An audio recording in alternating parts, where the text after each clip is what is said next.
মেয়েকে নিয়ে বেরিয়ে পড়লাম। মেয়ের স্কুলে যাব। একটুখানি হাঁটা পথ, একটু সামান্য হেঁটেই টোটো নিয়ে নেব।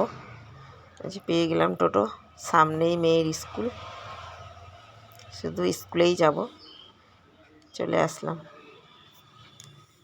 দেখো স্কুলটা কত সুন্দর করে সাজিয়েছে। এই দেখো আশেপাশটা খুব ভালো লাগছে না? রাস্তার বাইরের দিকটায় খুব সুন্দর সাজিয়েছে, ভেতরে তো এখনো যাইনি। চলো এবার ভেতরের দিকে যাই। ফুচকা বসেছে আবার। দেখো মেয়ে স্কুলে এসেছে তো আগে চলে এসেছে, আমার আগে। দেখছে মা নেই পিছনে, আবার মায়ের জন্য অপেক্ষা করলো। ওর তো বান্ধবীদের সঙ্গে দেখা হবে, খুব আনন্দ হচ্ছে, সেই জন্য ও আগে আগে চলে যাচ্ছে।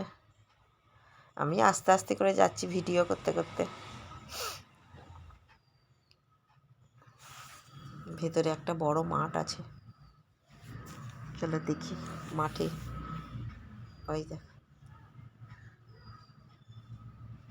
ওই ভেতরে মাঠে দেখো, মাঠটা ভালো সাজিয়েছে না? খুব ভালো লাগছে দেখতে।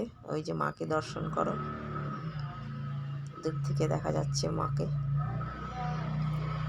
চলো মাকে একটু দর্শন করে আসি।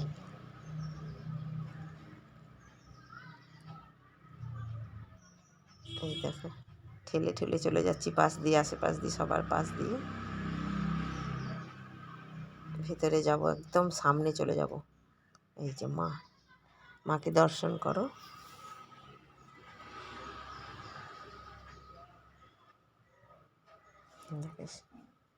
তাহলে এদিক ওদিক একটু ঘুরে নিলাম, ভালোই লাগছে দেখতে। অনেক দিন পরে আসলাম, আমারও একটু বেশ ভালোই লাগছে। কত এসেছি স্কুলে মেয়ের সঙ্গে।